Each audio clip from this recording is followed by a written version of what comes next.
This is Lisa from Mobile Tech Review, and today we're looking at the LG Viper 4G LTE on Sprint. This is one of Sprint's first LTE phones, and well, they don't have an LTE network yet, but when they do, rest assured you'll be able to use the Viper on it. We're going to check out the phone now. So this is the LG Viper for Sprint. This is one of their more affordable phones. I guess you'd call it mid-tier. It's $99 with contract.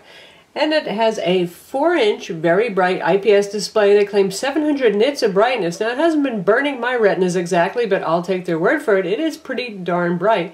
It's a nice sharp display, but it's just 800 by 480 resolution, which again puts it in the mid-tier. That's pretty much the standard resolution from last year's phones, and it's certainly adequate on a 4-inch display. If you start cranking up the resolution on a display that small, text can get kind of hard to read. If we take a look around the phone, there are capacitive buttons here, 4 of them, and yes, can you see them? Well, no, I really can't see them, and that's the big problem with this phone. Somebody in the design department was a little evil-minded here, because you just can't see those buggers. And if you touch the screen, notice they don't light up. There's no setting to make them come on for some period of time.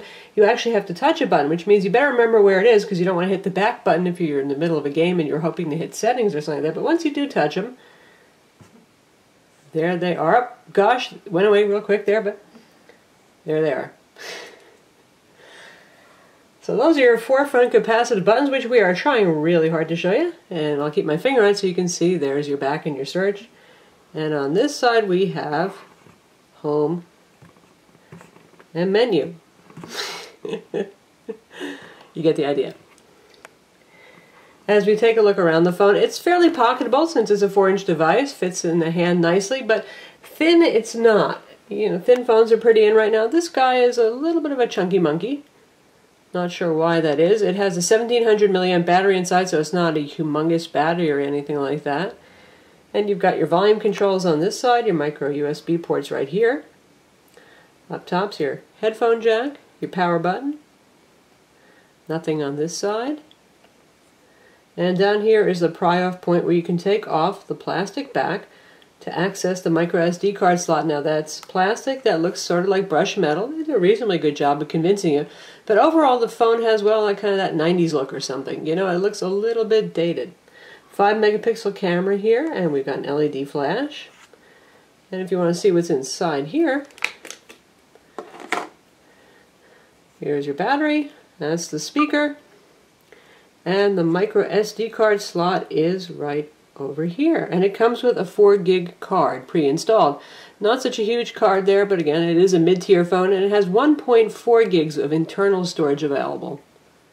Now when it comes to Sprint's new LTE phones, what does twice as much money get you? It gets you the Samsung Galaxy Nexus here, which is a pure Google Android device running 4.0 Ice Cream Sandwich versus the 2.3 Gingerbread that's running on the LG Viper.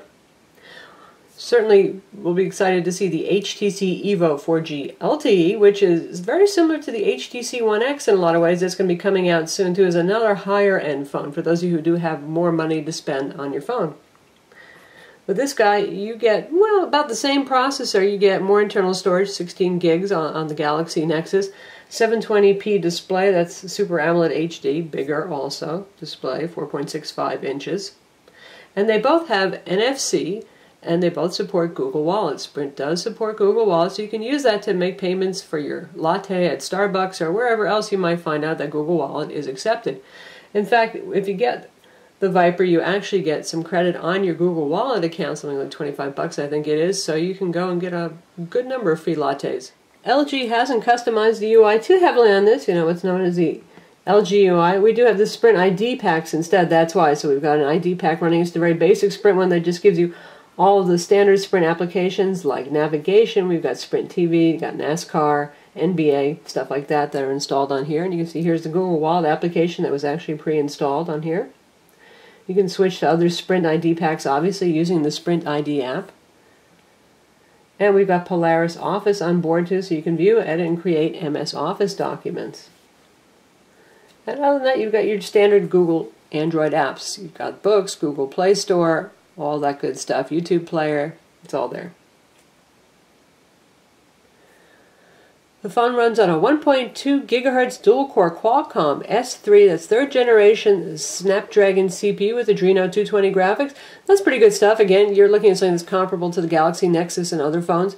In terms of benchmark, it does okay, not exceptionally wonderful, but about par for the course. We got about 2,800 on Quadrant and 5,000 on Antutu benchmark. OpenGL benchmark did not want to run on this, so we can't tell you the number for that one.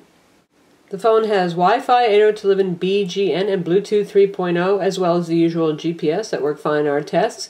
And you're going to want to use that Wi-Fi. You can see we have it turned on now because this, again, is an LTE phone, and Sprint's LTE network will not launch until the summer of 2012. So we're in Dallas here, and that's going to be one of the 6 launch cities, but it's still not live yet for us. So you're looking at EV-DO Rev 3G otherwise. Now, if you're an existing Sprint customer, you know how good EV-DO 3G is in your area. It might be great, it might be, In our area, it's not too strong, so we've been seeing on average about 600K for download speeds and about 400 for upload speed. So that's pretty slow. You're going to want to use that Wi-Fi. And we'll take a look at speed tests, and you can see some of the results that we've gotten.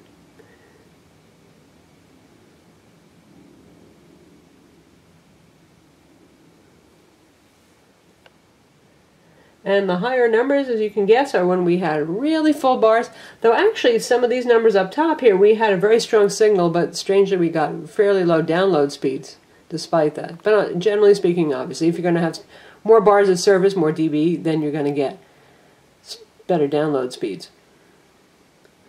Now, while these numbers might not be too wonderful, on average it's actually done better than our Galaxy Nexus in terms of reception in dB and in terms of download speeds. Galaxy Nexus actually got lower than this, often in the 300K range for downloads.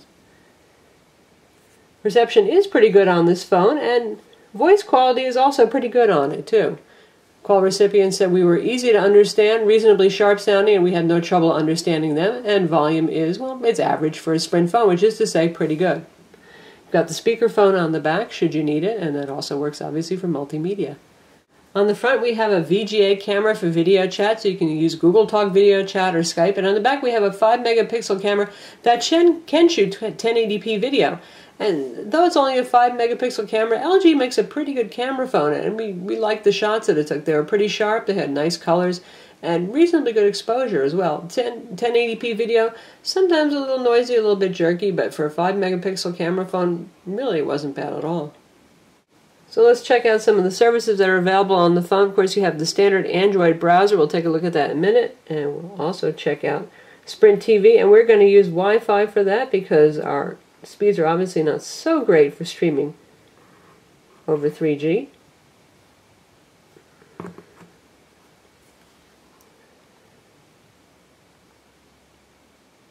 And we were watching an episode of 30 Rock that will continue now. What are you saying, Jack? Because TGS is live. Not anymore. The speaker is pretty clear. From now on, you write and shoot the whole season in 2 weeks, just like Wheel of Fortune and Fox News. Pretty decent quality, not quite as sharp as AT&T Live TV, which is also Mobi TV powered, but it's pretty good, certainly. Very watchable. See it like it was yesterday.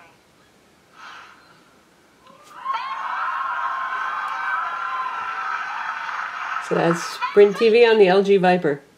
And now we're going to check out the web browser and Adobe Flash performance. So first here you can see the Swipe keyboard that comes pre-installed. Swipe's pretty popular, so I figure most people are going to be happy to hear that.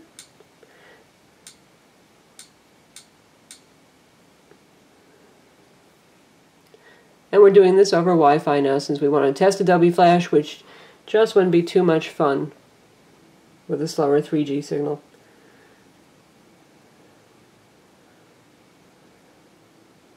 So it's loading pretty nicely. This is not cached. This is the first time we've gone to our site. Nice and smooth, no checkerboarding. Zoom speeds are very good as well. So holding up well. Now let's take a look at a Adobe Flash video and see how that goes.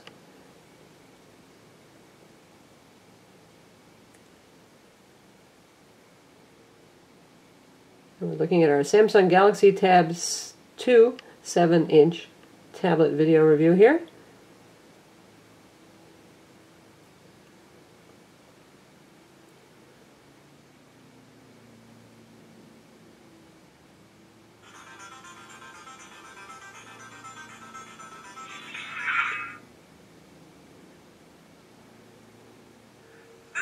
from Mobile Tech Review, and today we're going to look at the Samsung. It's playing very nice. It looks pretty sharp. This is a nice quality screen, though it may not be high resolution. Let's see if we can pop it out to full screen. And here we have popped it out to full screen. And it's playing very nicely.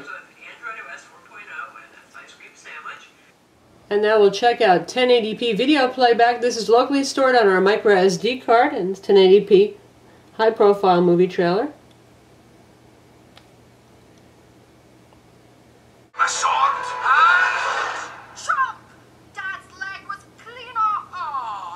And oddly, 1080p video is not working out so well here. It's surprising because this CPU and GPU can usually handle that pretty well. So we're going to try a 720p video now. See how that does.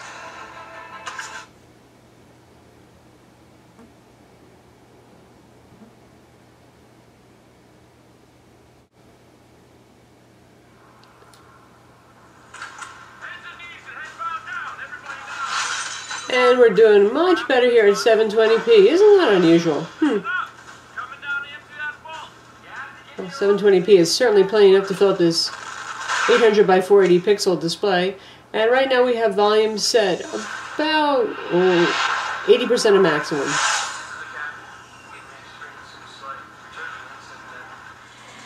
And now we're testing out Death Rally, which is a free racing shooting game, and controls are, well, pretty challenging here. But actually the game is not running quite as fast as it does on some devices, so the steering is less twitchy and ironically easier to control. So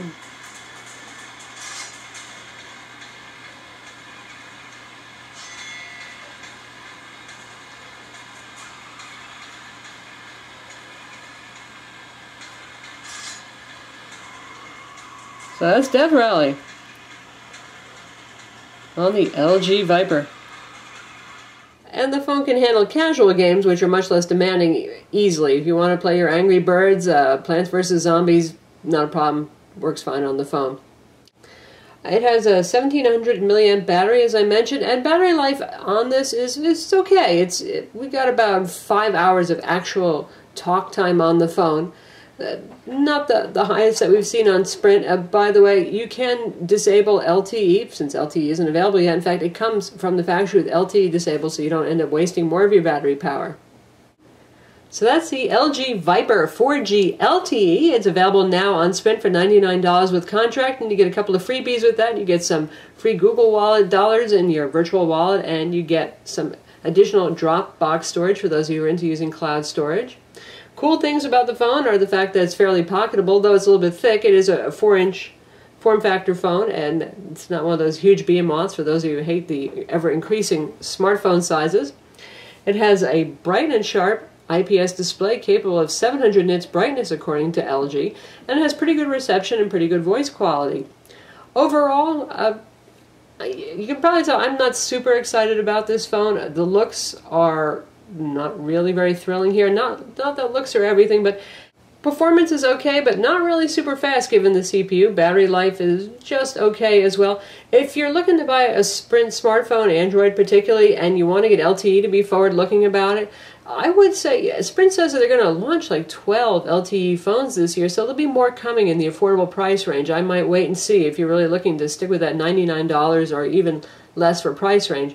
Certainly if you've got more money to spend, I think that HTC Evo 4G LTE is going to be one of the phones to beat on Sprint. And even the Galaxy Nexus, for those of you who like that pure Android experience, has a lot to offer. Of course, those do cost twice as much. But again, there will be more phones coming from Sprint. So, I'm Lisa from Mobile Tech Review. Don't forget to visit our website and subscribe to our YouTube channel.